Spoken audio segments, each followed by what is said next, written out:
China, offering basic search, but also picture searches, video, audio, news, maps. There's social networking, shopping, online dating, a universe of internet products. The company emulates Silicon Valley culture, and it is in these spaces you'll see some of the brightest, most innovative workers in the country. One of the top engineers is a woman, Wang Menqiu.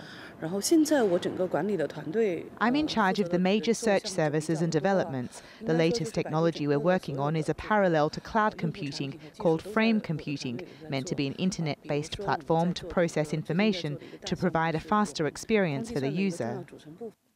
Menqiu considers Google a competitor and believes Baidu succeeds because it focuses on the basics. She holds a unique position, a female leader in a conventionally male-dominated discipline. The 35-year-old graduated from prestigious Peking University, worked as a software engineer in California, but decided to return to China and joined Baidu in 2002. She argues that it's only at places such as Baidu, innovative and forward-thinking, that a woman would have the opportunity to come this far. The catch is, the chance is there, but will you and can you take it? Women made up a quarter of my class at university. I know our class fared especially well, but I know other groups where the women didn't end up sticking to engineering. It's a tough discipline that requires constantly keeping up to date, and social pressures and expectations on women are such that many end up doing something much easier. In China, like many places around the world, a husband's career is still seen as more important than the wife's. Menqiu acknowledges she's lucky for having a supportive husband, but admits that the long hours required of Baidu's research and development team deters many women. Mao Zedong once said that women hold up half the sky, but at many companies in China, that's not necessarily the case. What Baidu shows us is that of all places where women can find opportunity in China, it's in the fast-paced tech sector. Melissa Chan, AlJazeera, Beijing. OK, let's go back to our top story of Libya now. As you've been hearing, the oil port of Ras Lanuf has been hit by a series of airstrikes.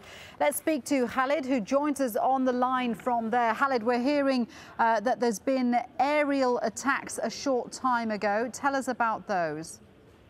Yes, it's the airstrike started early in the morning, around 6:30 in the morning.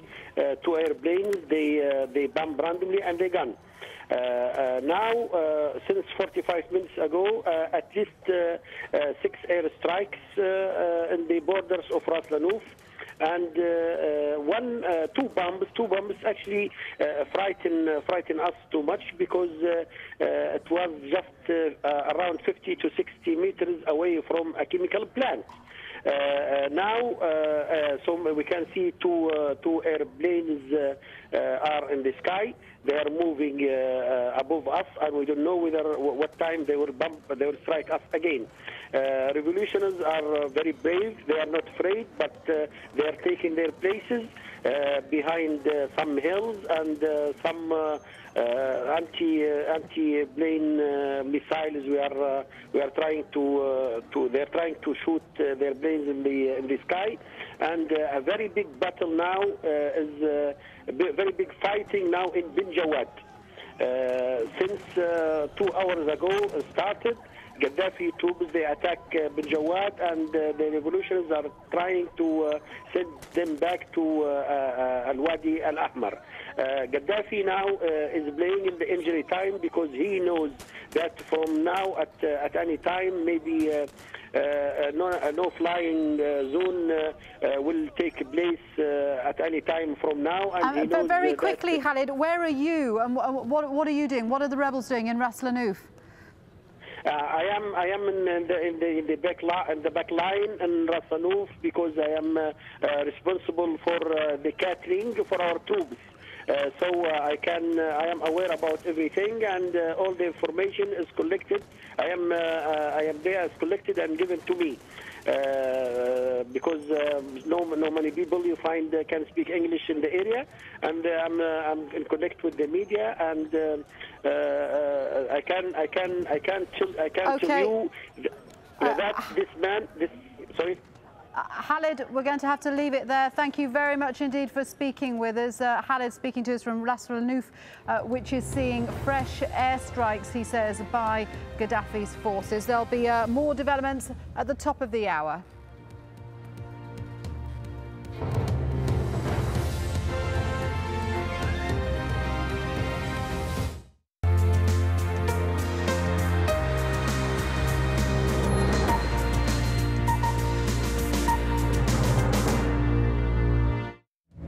Saudi Arabia mobilizes thousands of troops to try and quell rising dissent in the kingdom. Protesters have called for a day of rage and are using social network sites to rally protesters. But even as King Abdullah announces billions of dollars in social reforms, is this going to be enough to stave off a revolution? And is the House of Saud really listening to the growing voices of discontent? This is Inside Story.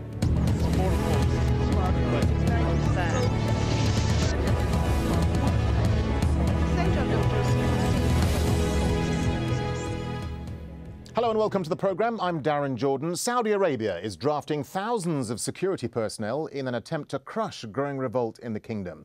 Meanwhile, Saudi activists have called for a day of rage and are using social networking sites like Facebook to mobilise support.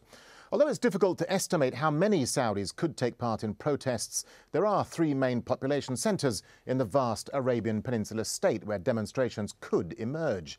The capital Riyadh, with a population of more than 4 million. The main port city of Jeddah, with a population of more than 2 million, and the Shia Muslim areas of the eastern province, which sits on much of the vast reserves of oil in the kingdom.